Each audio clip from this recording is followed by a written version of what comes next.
Oh, beautiful for spacious skies, for amber ways of grain, for purple mountain majesties above the fruited plain.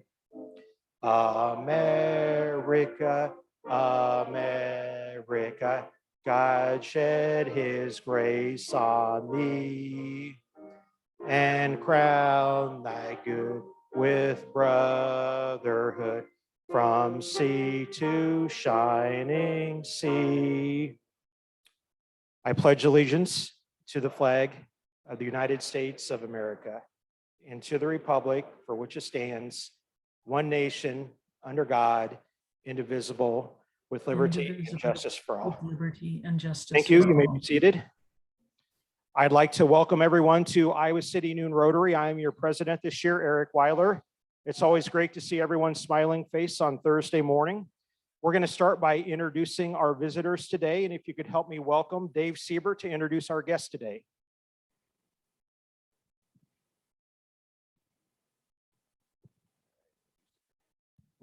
Thank you, President Eric. According to my records here, I don't see any visiting Rotarians signed in. Am I missing someone already? All right. Well, in that case, we have a number of wonderful guests with us here today. And I'd like to ask you, if you brought a guest, to please come forward and introduce your guest.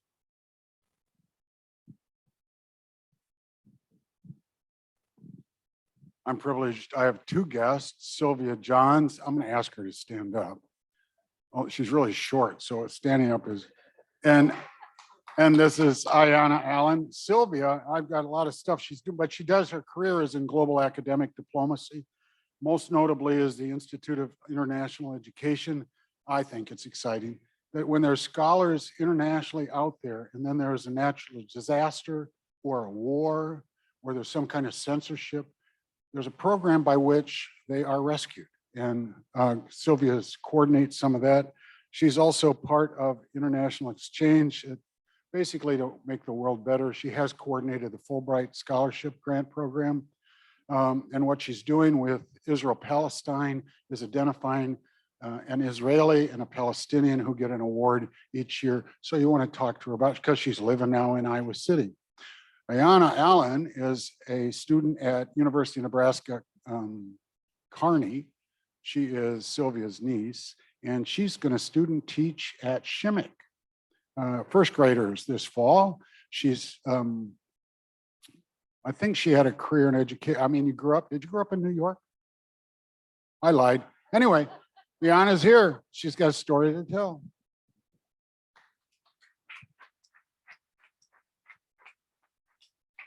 Hi, I'm Heather Croskery, and today I brought Jessica Vandenberg. She is the development coordinator at the Ronald Mcdonald House, and she is also the coordinator of the golf outing that you'll be hearing about in a few minutes too.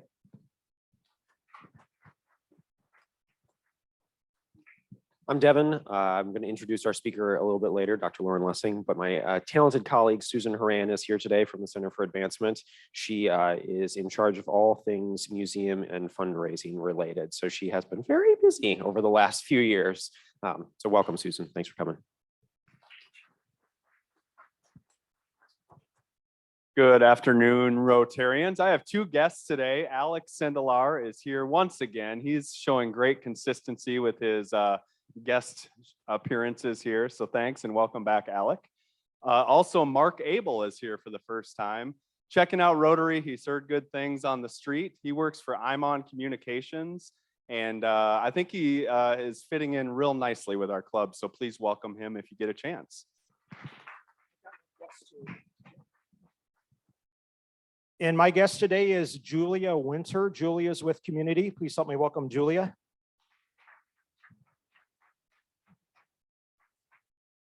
Thanks, everyone. Did I miss anybody at all?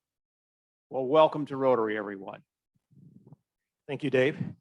As a Rotary president, it's always exciting to come in and we have 2 pages of visitors. So we want to retain our members, but we also want to grow. So I want to encourage everyone. As an incentive, we will purchase lunch for your guest. So we just need to know in advance who's coming so we can prepare. So Think about who you know, friends, coworkers, neighbors who would make good Rotarians, and let me know. We also want to welcome our crew that is joining us on Zoom today. Each week we have about 20 folks joining us on Zoom, and I'm going to pass the microphone to Ryan Bell to introduce our Zoom friends. Thank you, Eric. Yes, we have a great number of people on Zoom today. Thanks for joining us.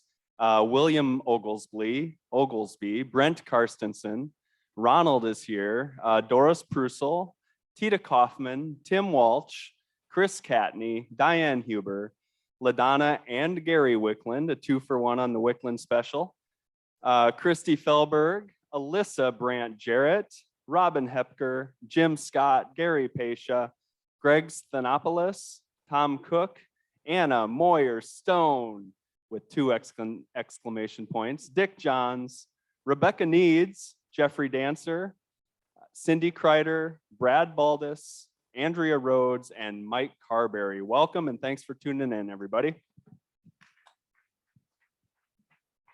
And Ryan, Ed, and Devin, can they see us if we hold it up and we all wave to them? So if everyone just wants to wave, we had a great Zoom crowd today, so. All righty. And if you guys want to put up the song Smile, it's a great day outside today. We would love to sing the song Smile.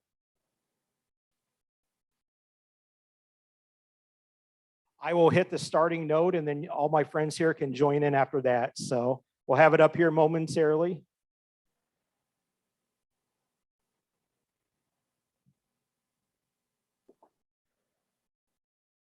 All right, everyone ready? Smile and the world smiles. Smiles with you, sing a song. Don't be weary, just be cheery all day long.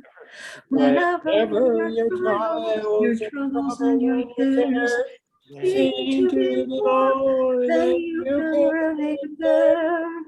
Smile, the world smiles with you. I think we had some help with the Zoom crowd there. That was great there. So if you have a Rotary announcement, I'd invite you to come forward. And I've been thinking a lot about gratitude, and it really takes a village behind the scenes to help put on the meetings every week. And I recognized a lot of our helpers, our volunteers last week, and there were 2 who were not here that I wanted to recognize. So Devin, and I think Barb Thomas is here somewhere too. Devin and Barb have both been instrumental with providing guidance, support, helping with the AV team. So please join me in a nice round of applause for Devin and Barb.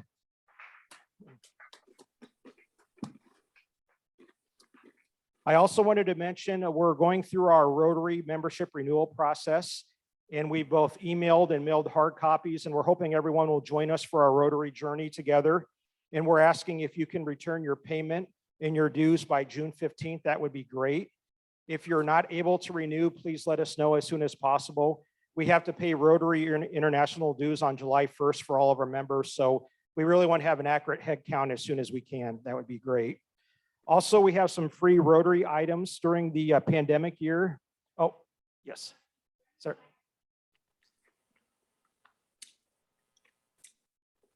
Yeah, Ryan will take the check. So thanks for saying something, Sarah.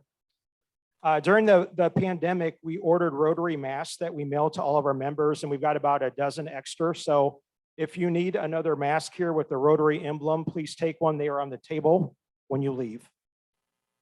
So I think we're going to hear about the Ronald McDonald House golf outing coming up, Heather. You like to share? Can we play the video? Thank you.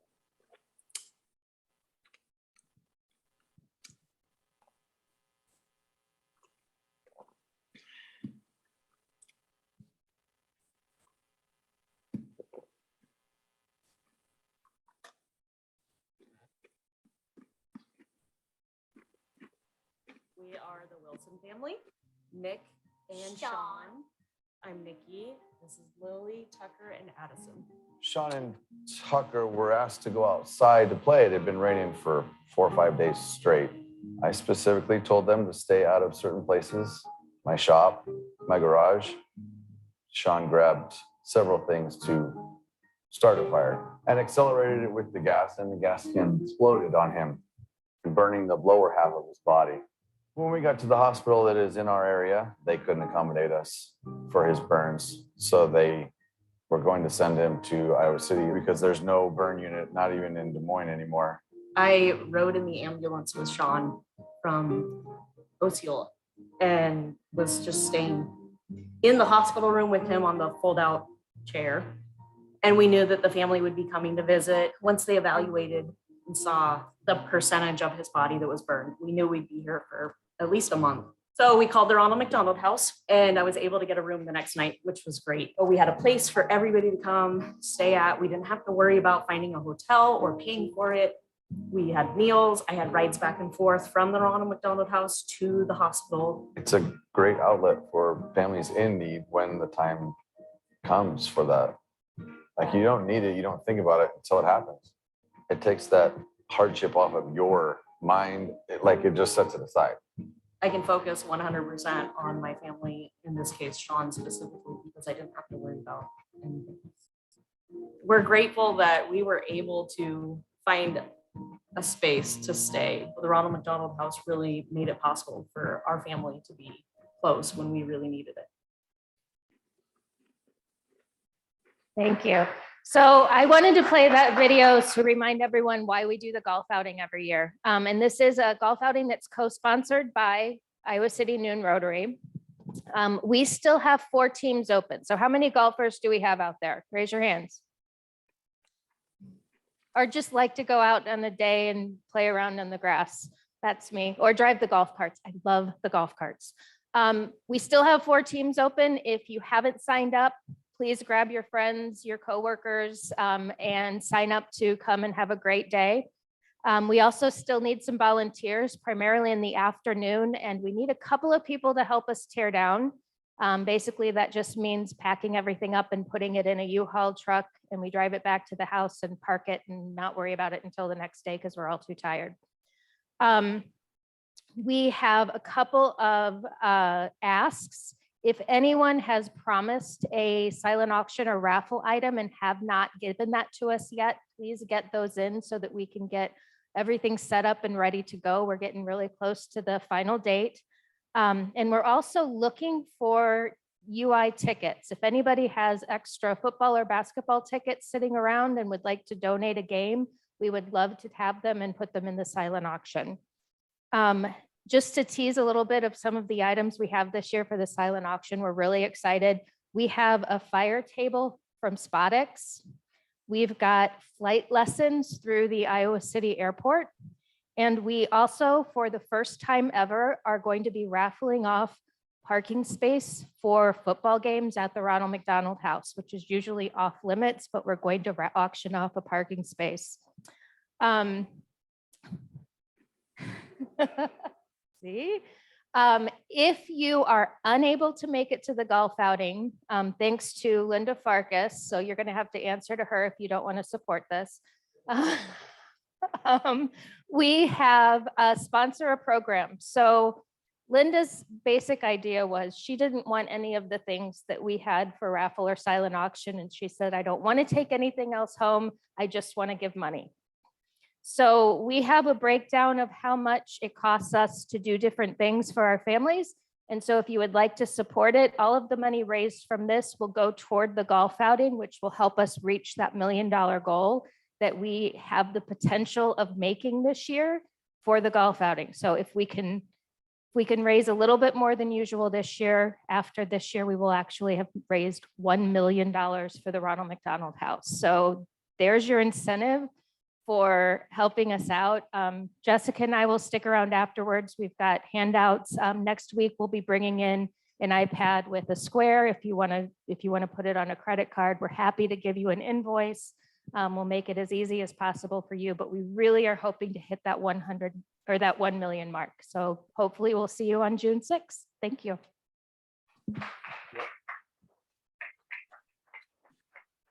Yep. Heather missed one item on the live auction. It had join us for singing at Rotary Club, value priceless. So please help me welcome Vern Folkman, who's our Rotary Foundation co-chair. Vern. Thank you, President Eric.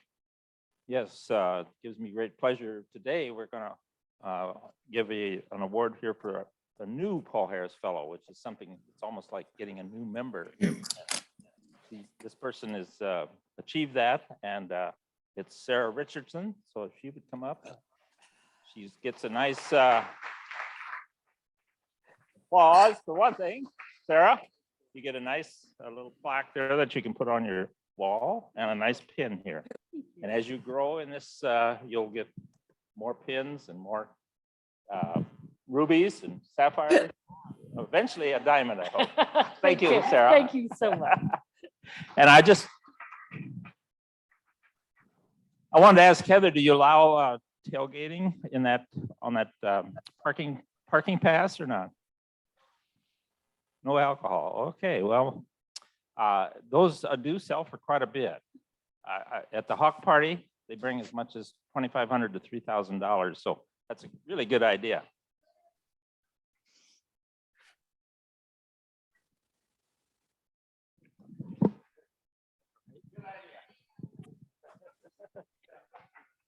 All right, as you can see, we've got a lot of great events, so I encourage everyone to get involved with the Ronald McDonald House. Consider giving to the Rotary Foundation. It's a lot of great efforts that our club supports. So we have a wonderful program here today that I'm excited to hear, and I'd like to introduce Devin to introduce our speaker. Please help me welcome Devin.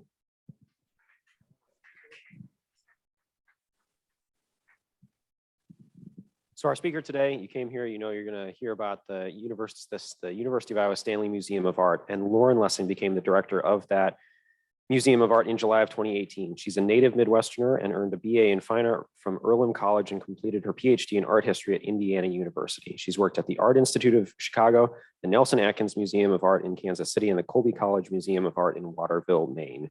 Lauren has shaped an ambitious vision for the Stanley that includes a new mission to transform lives by connecting the University of Iowa community, Iowans in the world, with extraordinary works of art.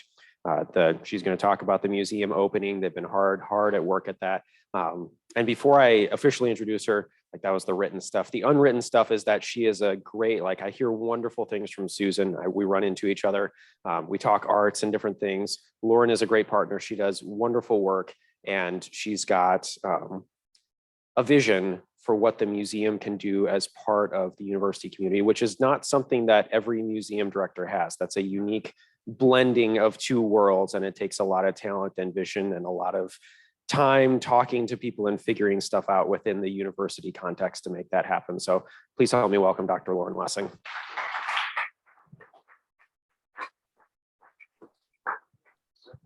Hi, everyone. It's such a pleasure to be here today. I love talking about the museum. I hope that you're getting excited about what you see, right?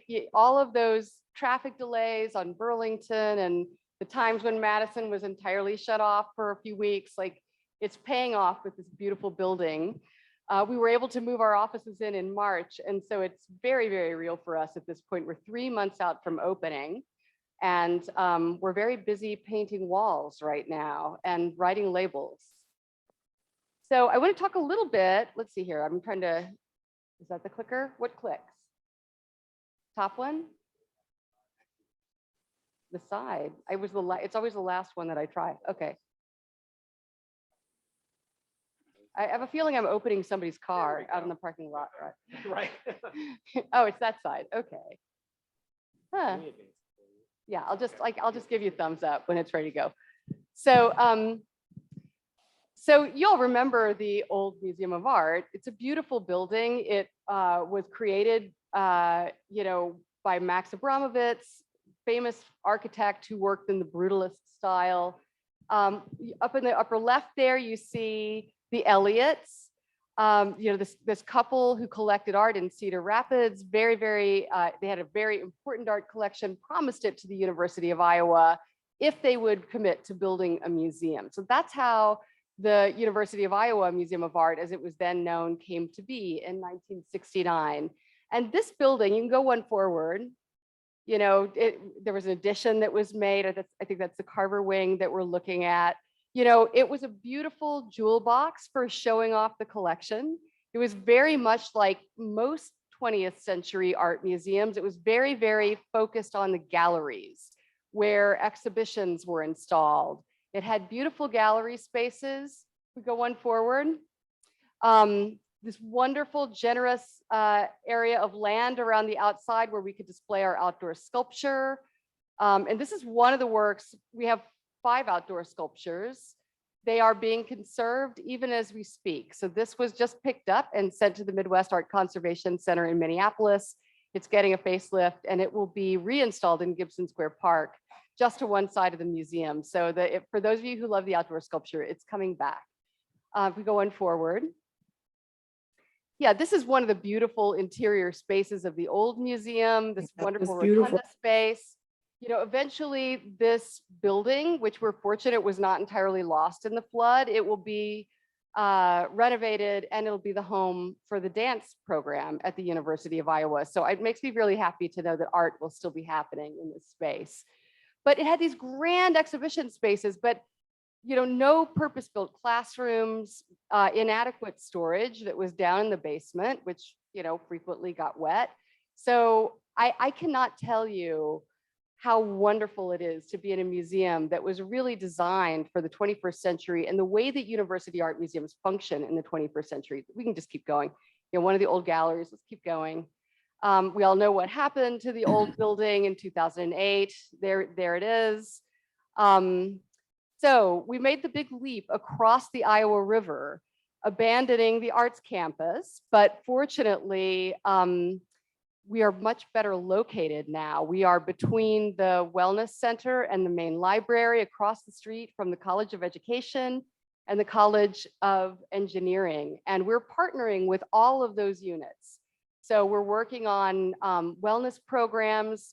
We're working with an art therapist and also with a yoga instructor to do you know, regular sessions in the museum for people. I mean, if COVID taught us anything, it's how important art can be in our sense of well-being and how important it is to our sense of community. The library is a close partner. Here's just a few groundbreaking in 2019. It seems like yesterday that this was the building we had. This was actually during the height of the pandemic, when there was a long period when we couldn't get into the building because Russell Construction, who built it, was trying to keep their workers very safe. And so they had the site on lockdown. When Susan and I finally got in again, we saw completed galleries and we both screamed. You know, it was just amazing the progress that they'd made.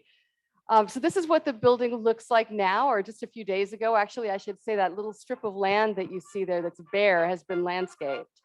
So it is designed by BNIM Architects out of Des Moines. The lead architect is Rod Cruzy. We gave them the challenge of having a building with no windows on the 2nd and 3rd floor because we want to protect the art from ultraviolet light. So they did a beautiful job with that by making the entire 1st floor transparent. That's all windows along the front and one side. And by creating these 2 beautiful terraces with wonderful views of downtown Iowa City and campus. And I want to talk a little bit about how we're going to use these spaces. So let's keep going. Oh, our vision statement, which you've already heard. So the University of Iowa is a great public university for the arts. I'm sure you all already know that, but we have a long legacy of innovative teaching and learning in the fine arts. Right, what you see at left is Grant Wood, who was an instructor here in the 1930s. He wanted his students to be able to paint murals. And this was a point in time when the federal government was paying artists to do that. And so what he did is he took a gym, you know, an abandoned gymnasium on campus and converted it into a mural studio. Grant Wood and Jackson Pollock and Peggy Guggenheim next to Mural, which of course we're fortunate to have. She offered it to Yale University first, but they didn't want to pay the $25 it would have cost to ship it to New Haven. So we sprung for a whole $300 to ship it to Iowa City.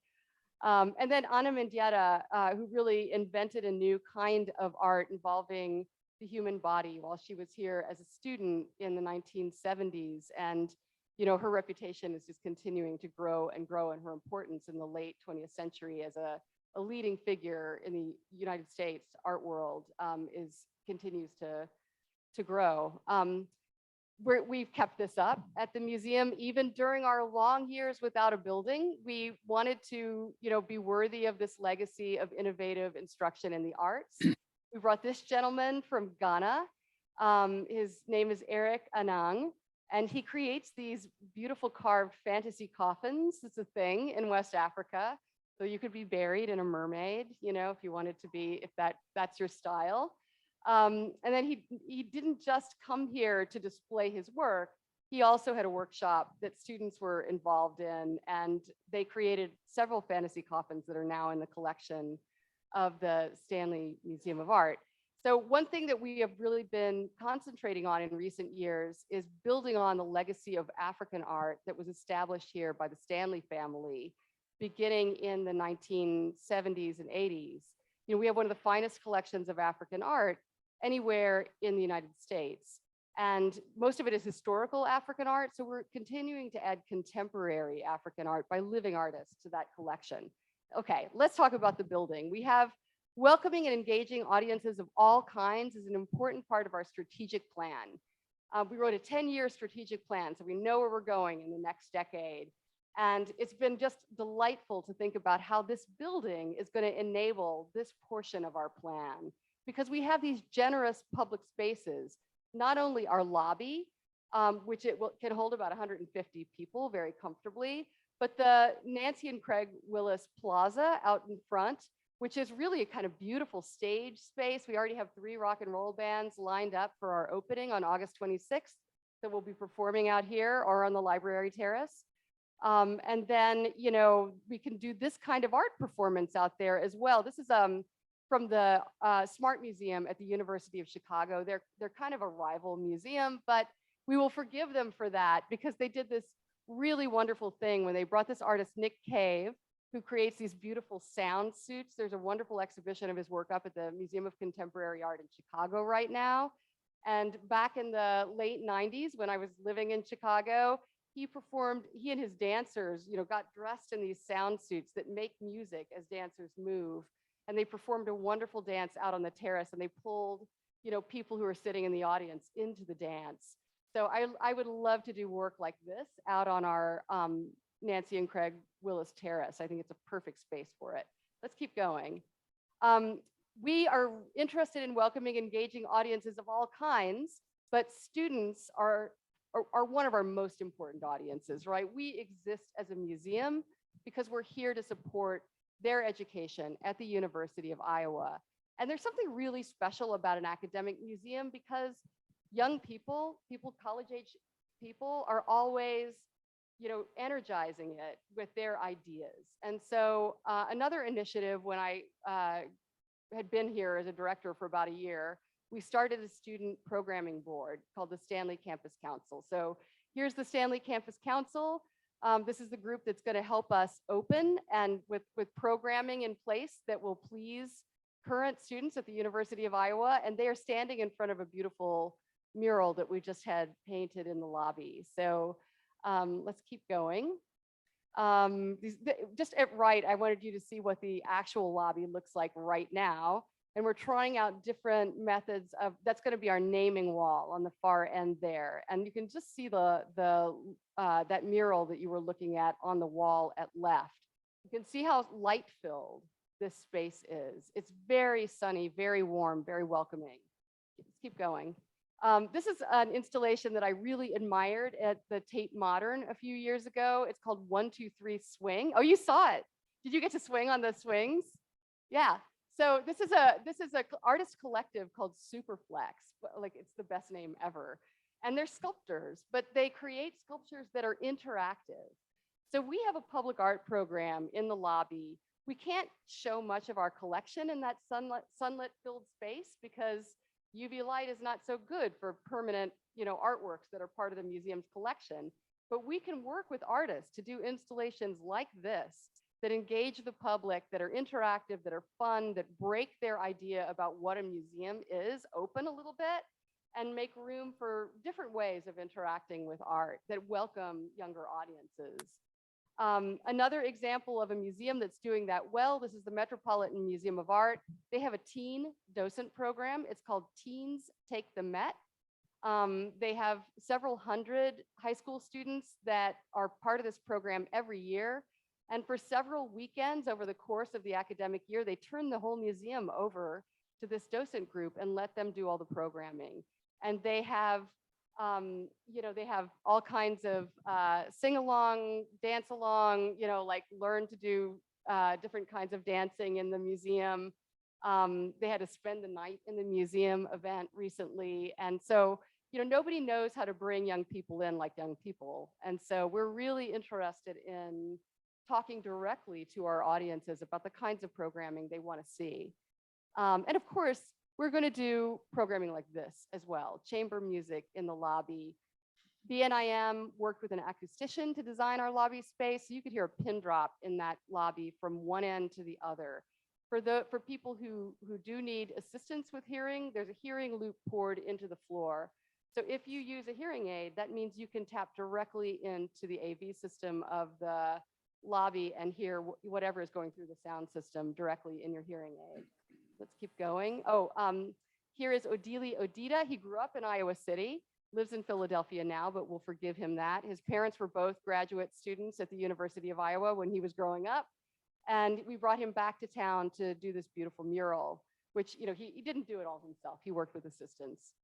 And there it is again. So this is the first iteration of a program we're calling Thresholds, which, again, it's public art in the lobby, but always by artists that have a strong connection to the state of Iowa.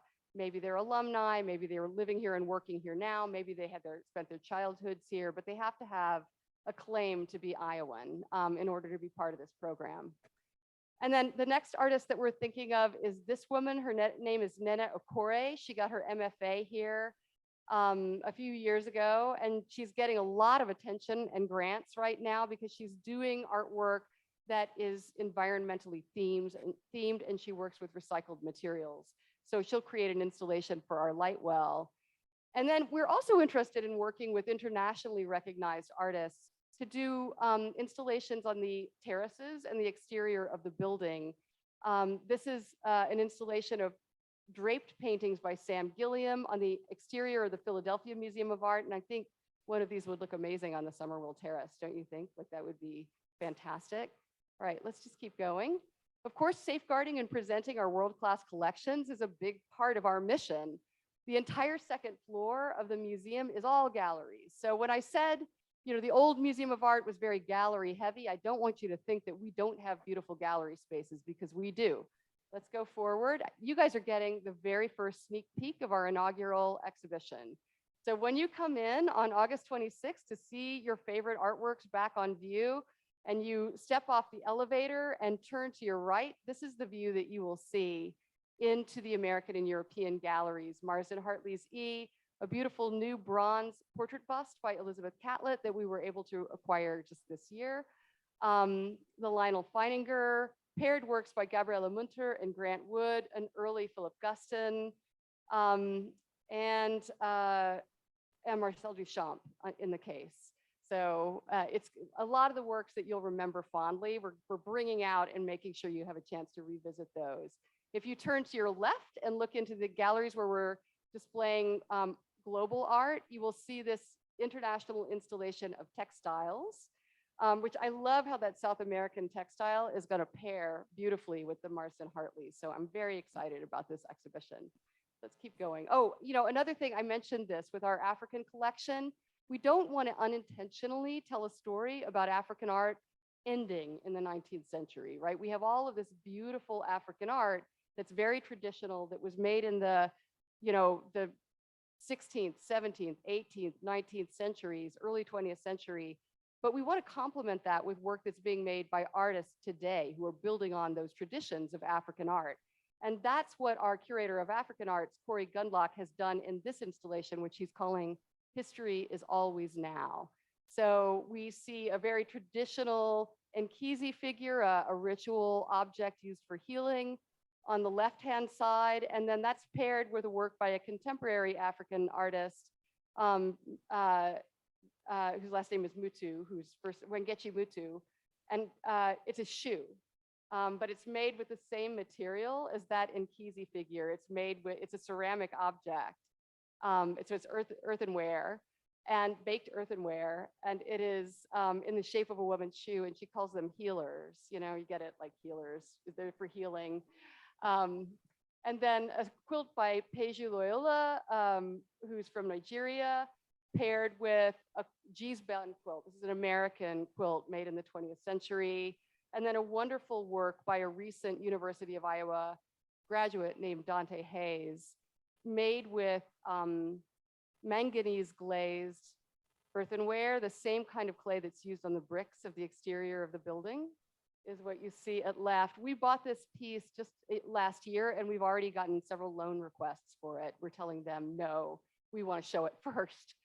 So, and then, you know, of course, the Jackson Pollock will be back in a gallery installed with innovative abstract works from the late 20th century, all inspired in some way by Pollock, including Yayoi Kusama's red piece that you see on the right, and then a Peter Volkos ceramic work in the center. So you guys, now you can go tell all your friends, you've seen it, but that doesn't mean you don't have to come on August 26th. So I'm just checking my time. I want to leave enough time for questions, but I'll run through the rest of my slides. I don't have many left. We want to partner with museums around the world to showcase our collection. So the inaugural exhibition, our reinstallation of our permanent collection will be up for 3 years with some rotations.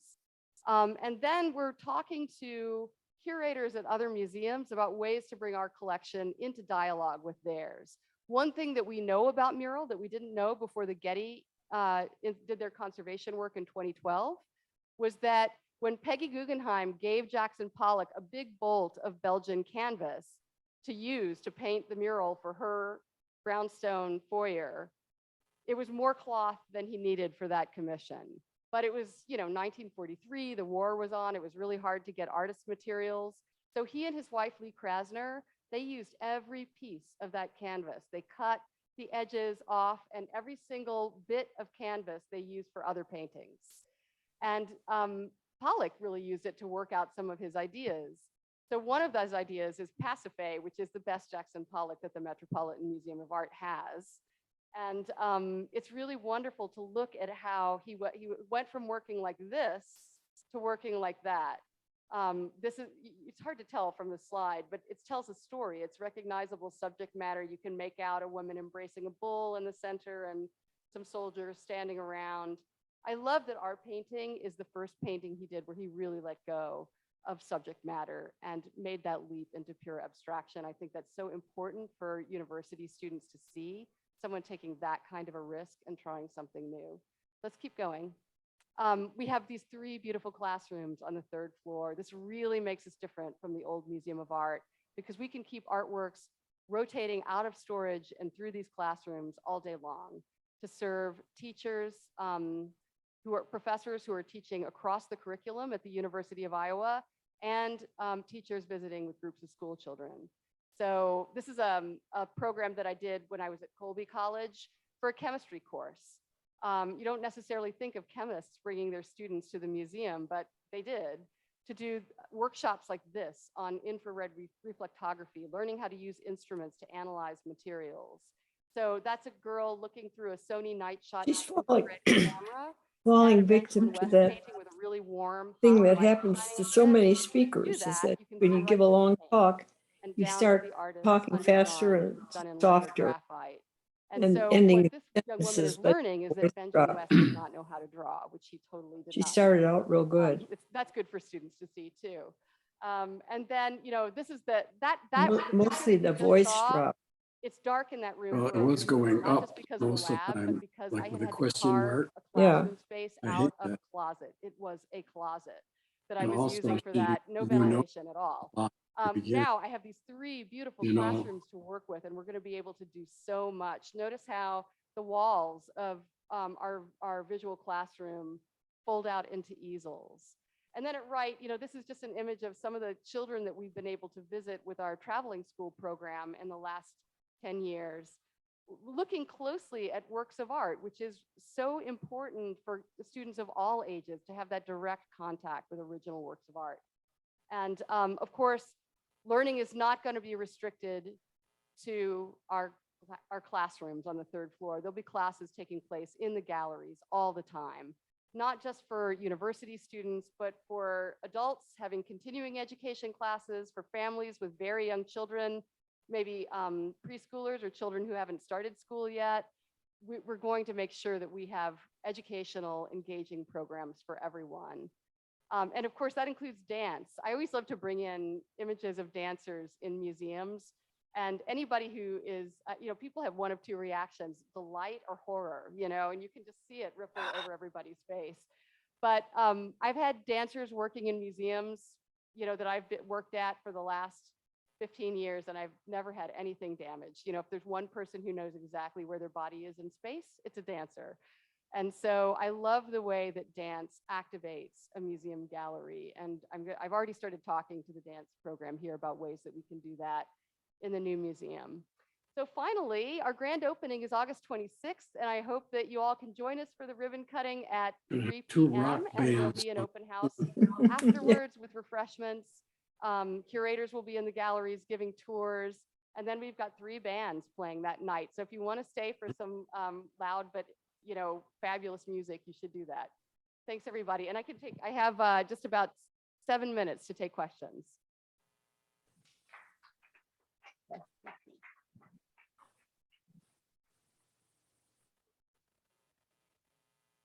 There's a close-up.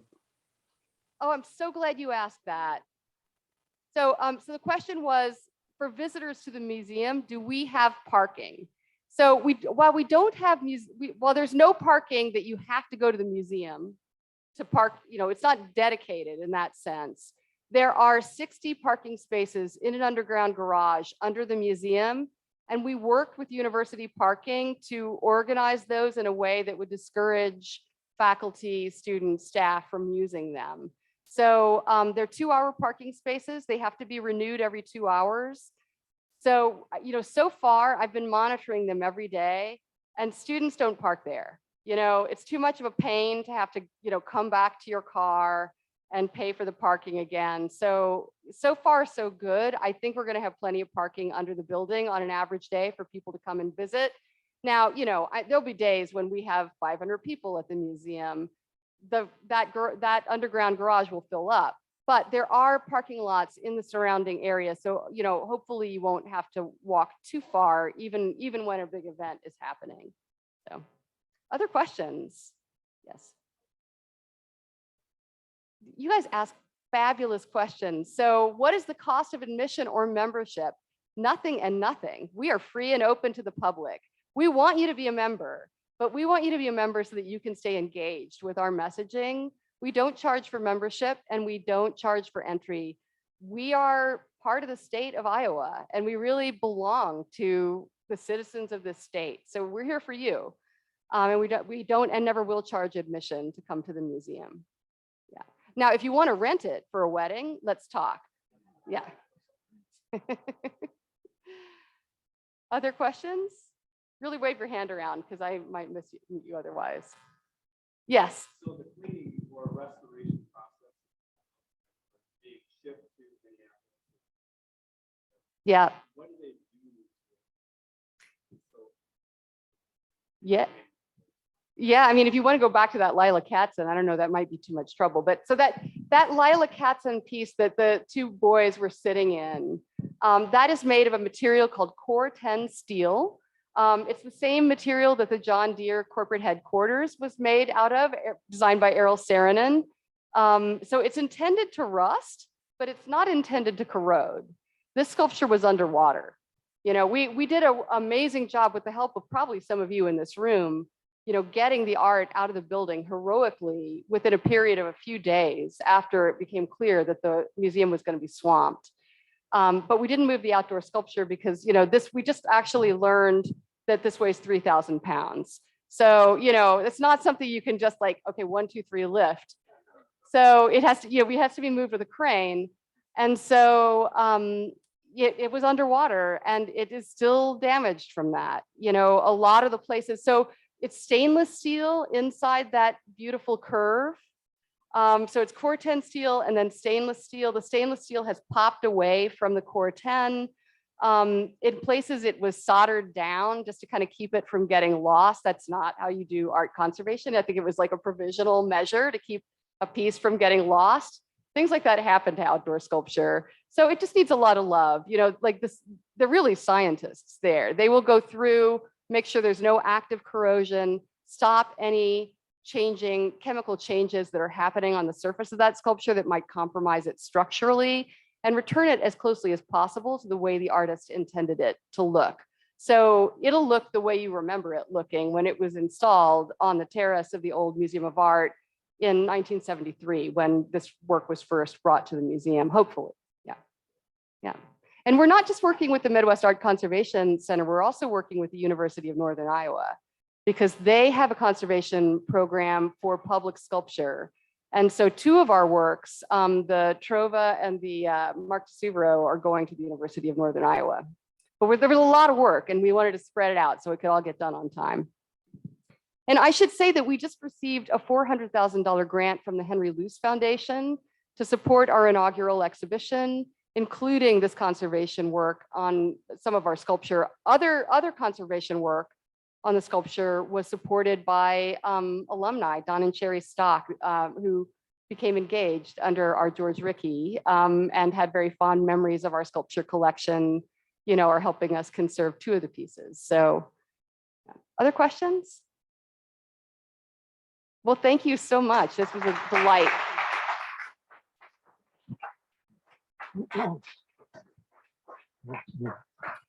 Lauren, we wanted to thank you again for the sneak peek of the museum, and hopefully everyone has their calendar out and they've marked August 26th at 3 o'clock. Sounds like it's going to be an amazing event. And in honor of our speaker, each week we make a donation to the Rotary Polio Plus program, and the Bill and Melinda Gates Foundation matches that 2-to-1, and that'll result in 70 polio vaccinations around the world in your honor, Lauren. So thank you again for joining us today. Final announcements, another wonderful program next Thursday. It's Deborah DeLatte from the Iowa United Nations Association. Her program is titled Coming to Iowa, A History of Global Migration. Should be another great program. And again, if you need another Rotary mask, grab one on the table on the way out. And we conclude every meeting with the Rotary four-way test. We'll put up on the podium if you could please stand and join me in the four-way test of the things we think, say, or do. Is it the truth? Is it the truth? Is it fair Is to it all fair to all concerned? Will concerned? it build goodwill Will and it better build goodwill friendships? and better Will it be friendships? beneficial to all Will it be concerned? beneficial Hope to everyone all has a wonderful concerned? weekend. We'll see you next Thursday, and we are adjourned.